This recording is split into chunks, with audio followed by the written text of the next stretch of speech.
However, welcome to Crash Zone Alpha. We have no Kremlins being fielded by anybody. Black have gone with what is a fairly standard loadout, except for the introduction of the Summers and the Henris that were dominating the last tournament. However, we're going to see if we don't get a restart called here, because obviously I have the automatic self-destructing boat. A caster is about to explode.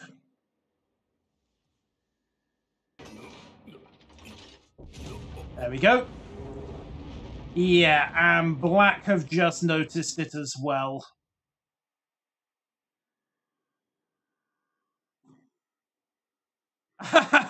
ARYA are admitting, we're going to die in 10 minutes, don't worry. So this match is going to be irregular, to say the least. But we'll see how... Yeah, Black are calling a restart. They've spotted that there is an issue. I can't say I am surprised by that.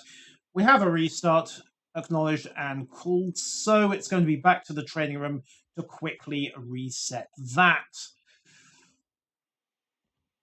Okay, so basically at this point, everyone bails. We go back to the map screens. Of course, now both sides have seen the layouts, but because they have to submit those team lists to an adjudicator, then it would definitely... And there is basically no advantage to them doing this. They end up having to field the same teams again. However, the exploding caster worked perfectly well.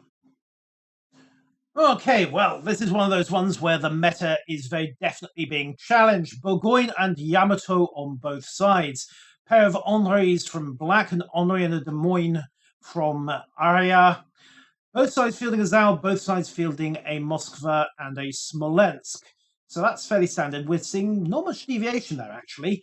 The real difference is in the destroyers. ARYA have gone for the stealth torpedo side with a pair of Shimikazes. Gelida over on Black is using the new Tier 10 Summers, with Yeyang providing the radar stroke gunnery backup as she needs them. So, with the caster boat spontaneously exploded, let's go have a look at what ARYA are doing. And I suspect... Okay, that's interesting.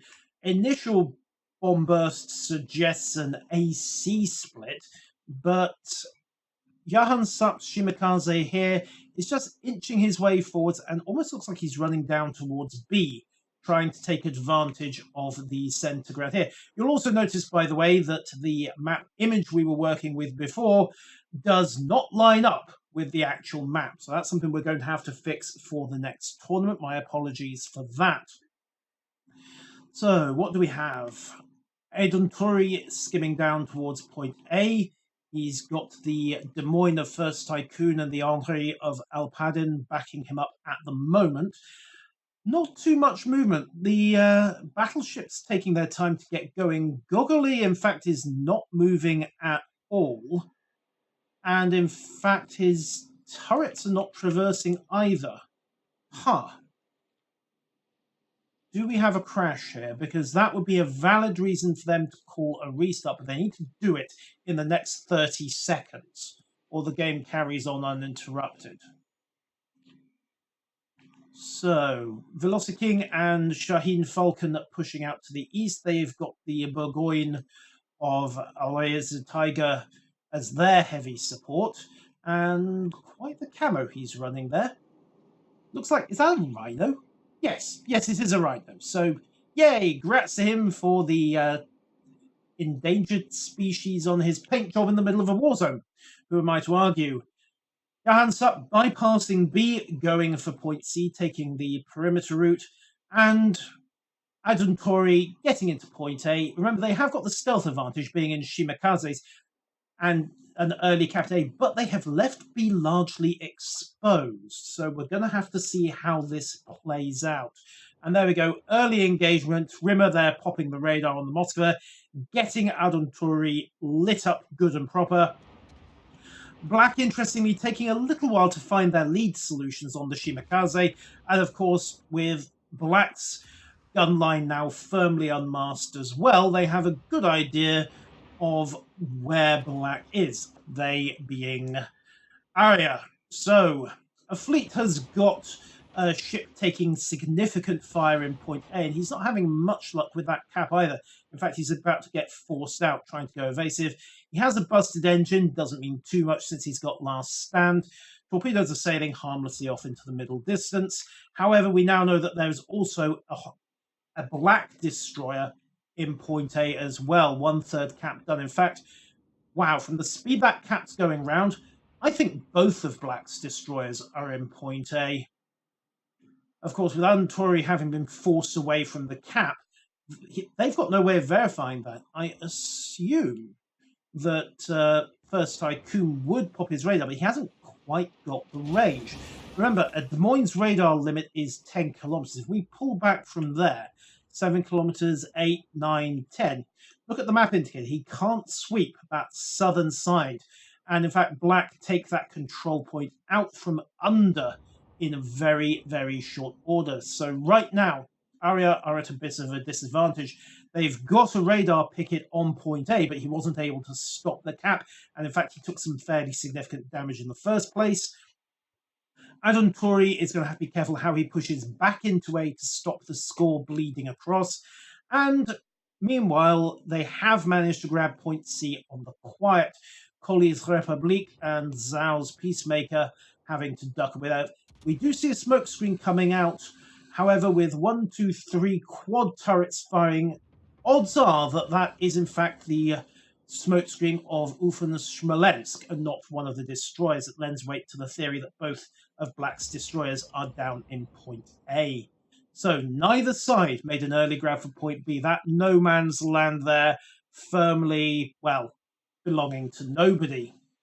Although that might be about to change. Johann Supp is pushing southwest out of sea, and I think he's just having a quick little peek, maybe seeing if he can turn things around while he waits for his torpedoes to reload, or just tries to get a flanking shot, because if he can get into point B, he can then dump torpedoes around this flank and try to force Black into a retreat and let this entire flank turn around. But wait, plot twist, we have a capture action going on in point C. Nobody's visible. That means destroyer in C, which means only one destroyer in point A. Black's destroyers are doing a very good job of staying unobserved at the moment. Shaheen Falcon pops hydro, but short range, it's barely going to sweep into point C. Never mind gets up to even the midpoint. And in fact, he's sweeping maybe the top quarter of it, nowhere near enough to stop a capture.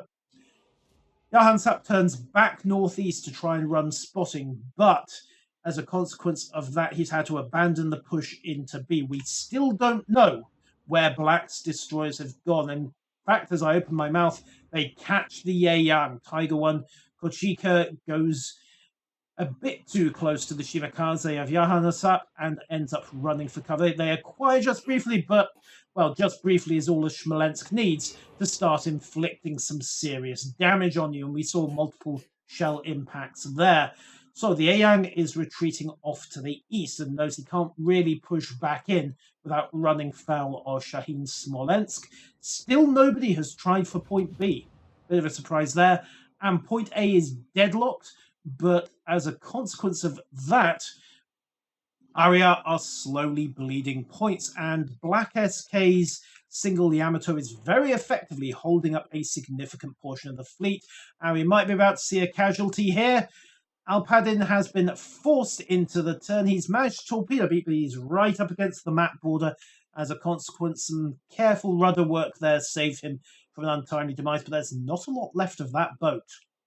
So he is going to be out of it until he can make repairs, which leaves Zamani and Black SK to swap rounds for a bit.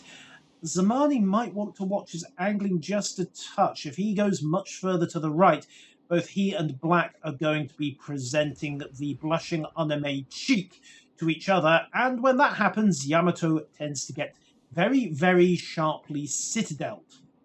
However, it's not all bad news for ARYA. They've grabbed point C back, and the Yang has been firmly run off, probably behind these islands.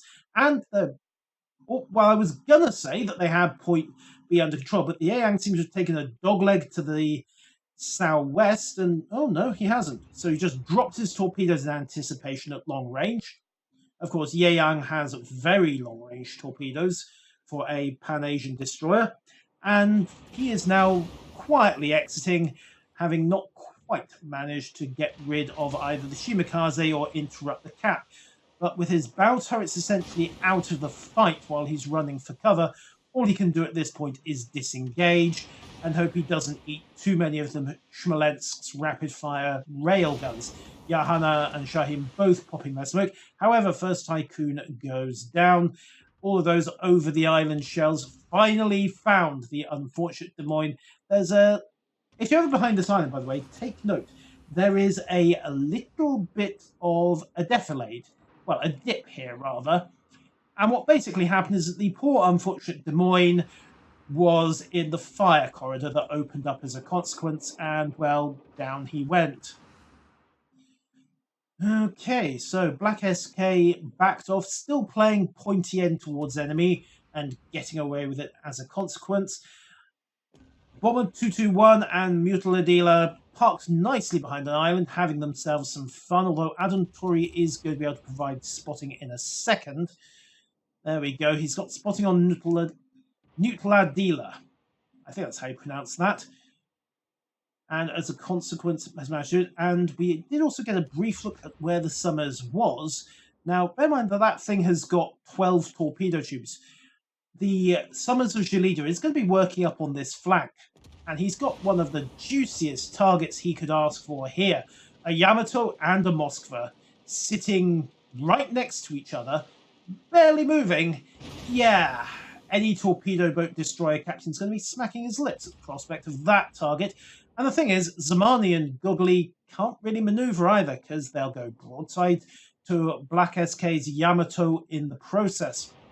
However, the pressure is on Black SK at the moment. Because ARYA have got 2 control points, they have got the advantage. They are 6.5 minutes from capping out on score, despite being 2 ships down. Black SK have got really to either start making kills, or they have got to grab point B back, and kind of they need to do both. Now, they've got a few choices here. In fact, Black SK has just spotted that Alreza Tiger is on perilously low health at 5,000, and he'll be lining up another 46cm salvo if he gets the opportunity. High explosive skims down and just grazes the superstructure. Alreza doing the only thing he can to avoid that and going for the defilade, but in the process, he is broadside on to the Yamato of Black SK, and he can try to angle back to avoid that, but he's had to control the fire, so his Damcon is on cooldown. Guns round to engage Black. He's got the bow round as well, so it won't help that much compared to another battleship, but it does at least make him a smaller target. Meanwhile, Black are starting to take a wee sneaky peek at there, and Yahanasap goes down. The Shimakaze sinks out.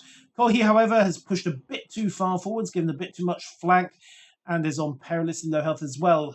Shaheen ducks clear of the deep water salvo from from Tiger 1 Koshik's Yang, but it's Kohi that's in real trouble at this point. He's not burning at the moment, but all it's going to take is one fire. Zamani goes down. The Henri burns him to the waterline.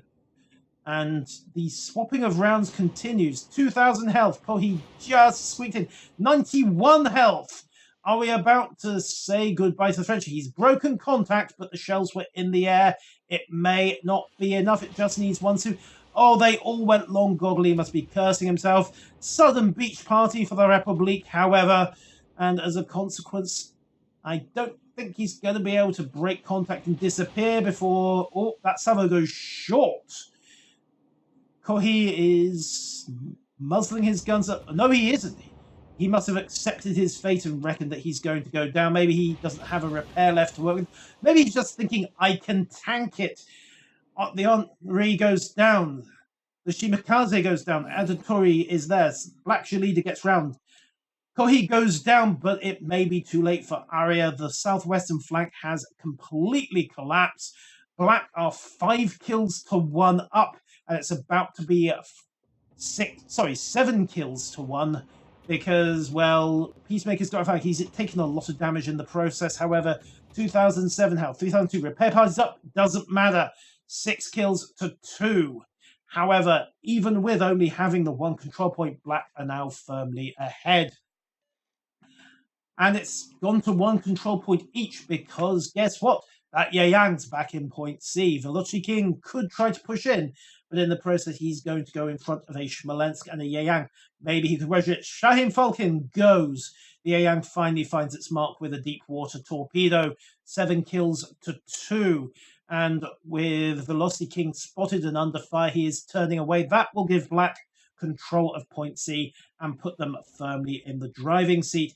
Meanwhile, over by point A, Goggly is suddenly Sans friends, Sans cover, and to be honest, Sans most of his ship as well. He's also got 2 angry Henris, a Yamato, and Lord knows what else shooting at him. So, does anyone want to break out some baguettes? Yeah, it's toasted boat time. This is going to be messy. Yep, there he goes. Goggly is down. 964, 966, 968. Black have got this one firmly wrapped up. Velocity King has dumped torpedoes and is sailing away, but that is more out of defiance than anything else. He's the only ship left on his team, and we can pretty much call this one for Black. But order must be maintained, even if it's only for the last 4 seconds of the game. 3, 2, 1, and that is game. A very convincing win for Black against ARYA. Although, in fairness, it did take longer than 10 minutes to resolve. So perhaps that should be noted in their credit.